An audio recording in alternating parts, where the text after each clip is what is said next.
안녕하십니까. 맥체인 성경 읽기 출애굽기 31장, 요한복음 10장, 잠언 7장, 갈라디아서 6장. 첫 번째, 출애굽기 31장 성막 건축의 장인과 안식일 준수. 본문 이해에 도움이 되는 배경과 맥락을 소개합니다. 출애굽기 31장은 하나님께서 성막 건축을 위해 부살렐과 오홀리압을 특별히 부르셔서 지혜와 능력을 주시는 장면으로 시작합니다. 이는 하나님이 예배와 관련된 일에 주권적으로 개입하시며 인간의 재능조차도 하나님의 영감으로 사용된다는 것을 보여줍니다. 이어서 안식일 준수의 중요성을 다시 한번 강조하시며 안식일을 하나님의 백성이 거룩함을 지키는 표징으로 설정하셨음을 명확히 합니다. 이 장은 하나님께서 모세에게 증거판 2개를 돌에 새겨 주시는 것으로 끝납니다. 이는 하나님의 말씀의 영원성과 중요성을 상징합니다.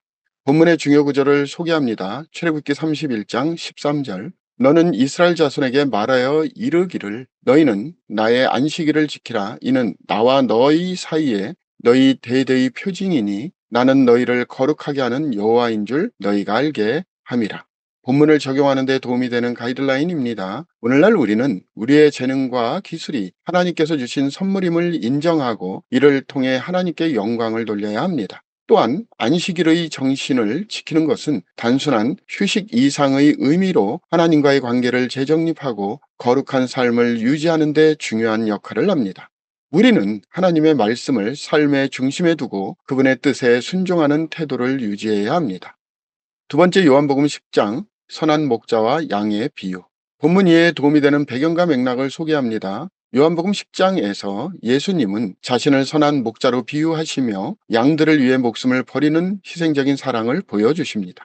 이는 당시 종교 지도자들의 자기중심적인 태도와 대조되며 예수님의 참된 리더십과 돌봄의 본질을 강조합니다. 내 양은 내 음성을 들으며 나는 그들을 알며 그들은 나를 따르느니라는 구절을 통해 예수님과 그분을 따르는 자들 사이의 친밀한 관계를 묘사합니다. 또한 나는 아버지와 하나이니라는 선언은 예수님의 신성을 드러내며 이를 통해 유대인들과의 갈등이 심화됩니다. 본문의 중요 구절을 소개합니다.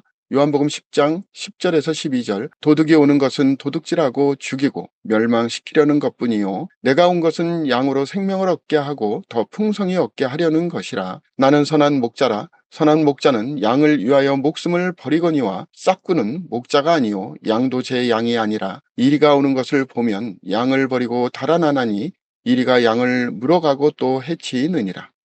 본문을 적용하는 데 도움이 되는 가이드라인입니다. 오늘날 우리는 예수님을 우리의 선한 목자로 신뢰하고 그분의 인도하심에 귀를 기울여야 합니다. 세상의 유혹과 잘못된 지도자들로부터 보호받기 위해서는 예수님의 음성을 구별하는 영적 민감함이 필요합니다. 또한 우리도 예수님의 사랑을 본받아 이웃을 돌보고 희생하는 삶을 살아야 합니다.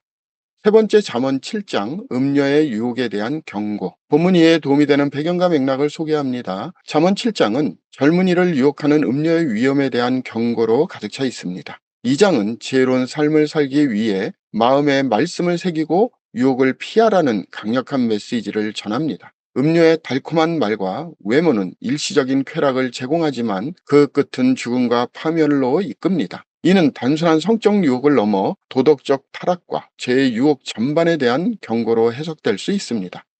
본문의 중요 구절을 소개합니다. 잠언 7장 1절 2절. 내 아들아 내 말을 지키며 내 계명을 간직하라. 내 계명을 지켜 살며 내 법을 내 눈동자처럼 지키라. 본문을 적용하는 데 도움이 되는 가이드라인입니다.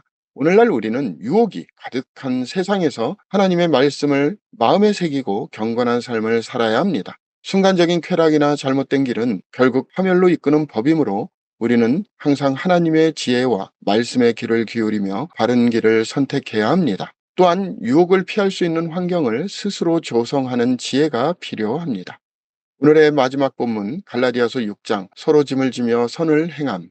본문 이해에 도움이 되는 배경과 맥락을 소개합니다. 갈라디아서 6장은 성령 안에서 서로를 도우며 사는 공동체의 중요성을 강조합니다. 바울은 너희가 짐을 서로 지라 그리하여 그리스도의 법을 성취하라고 권면하며 개인의 신앙뿐만 아니라 공동체 안에서의 사랑과 책임감을 강조합니다. 또한 심는 대로 거두는 영적 원리를 설명하며 선을 행하는 데 지치지 말라고 격려합니다. 마지막으로 바울은 혼례와 율법적 행위가 아닌 새로운 피조물이 되는 것이 중요하다고 말합니다.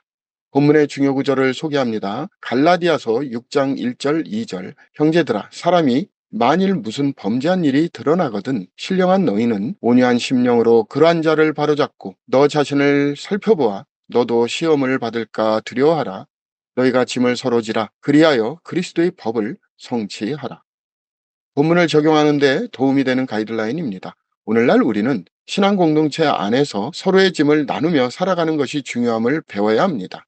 개인주의적인 삶이 아닌 서로 돌보고 격려하는 공동체적 신앙이 진정한 그리스도의 법을 이루는 길입니다. 선을 행하는 일에 지치지 말고 하나님의 때에 거둘 열매를 기대하며 성실하게 살아가야 합니다. 감사합니다.